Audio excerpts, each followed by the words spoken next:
Supreme court versus Delhi के मालिक और छोटे मालिक मिस्टर सन्नाटा, मामला ऑक्सीजन क्राइसिस ऑडिट।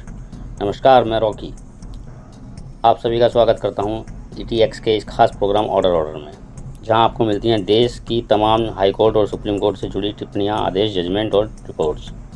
यदि आपका इंटरेस्ट इनमें नहीं है तो आप वीडियो को अभी स्किप कर सकते हैं, अन्यथा आपसे गुजारिश है कि वीडियो को पूरा देखें और चैनल को सब्सक्राइब भी करें।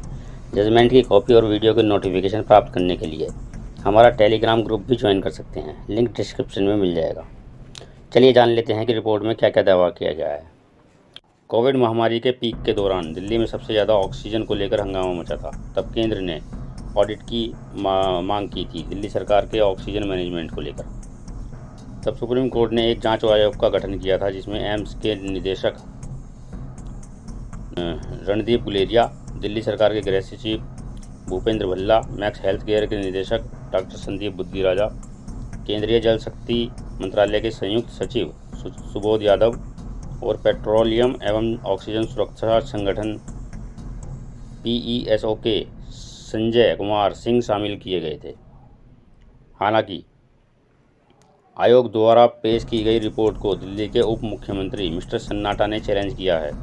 लगता है इस बार पूरी इज्जत नीलाम कराकर ही मानेंगे ये दोनों संता बनता। खैर, हम आगे बढ़ते हैं। हालांकि आयोग की अंतिम बैठक में दिल्ली गृह सचिव भूपेंद्र भल्ला और मैक्स निदेशक डॉक्टर संदीप बुद्धिराजा शामिल नहीं हुए। भूपेंद्र भल्ला ने तो आयोग की रिपोर्ट को कपोर, काल्पनिक और पूर्व नियोजित बताया है, यानी आरोप प्रत्यारोप का सिलसिला शुरू हो चुका है।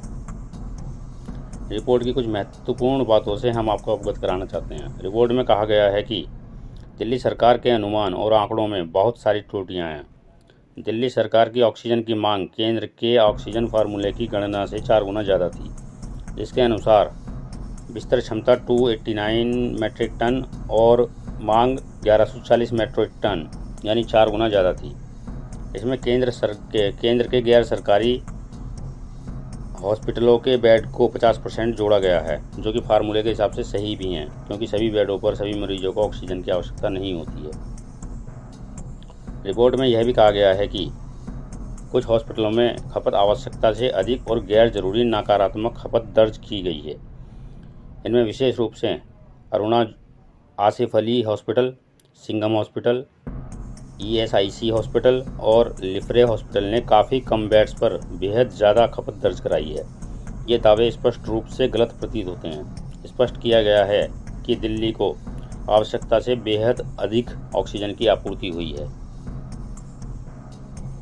अनेकों ऑक्सीजन टैंकर जो कि भरे हुए थे यूं ही बेकार खड़े रहे, क्योंकि हॉस्पिटलों में ऑक्सीजन भंडारण के लिए पर्याप्त जगह ही नहीं थी, यानी सभी फुल थे।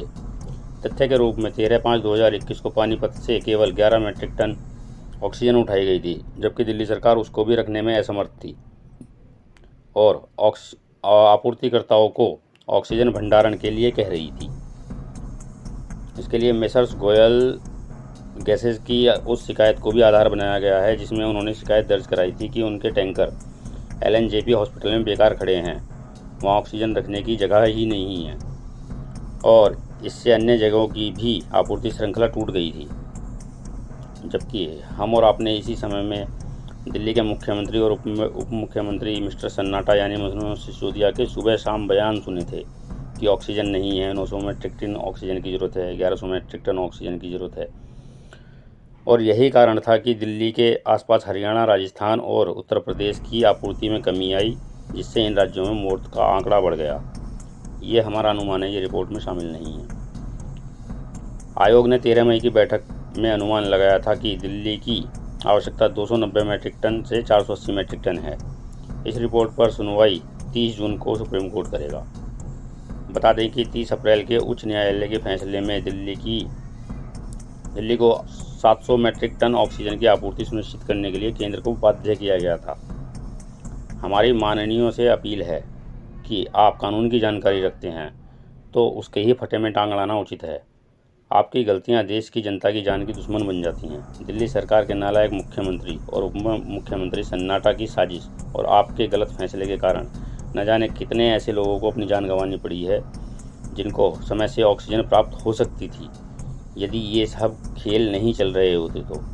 इस रिपोर्ट में इतना ही। इस खबर पर हमारी नज़र बनी रहेगी। आप बने रहिए हमारे साथ। धन्यवाद।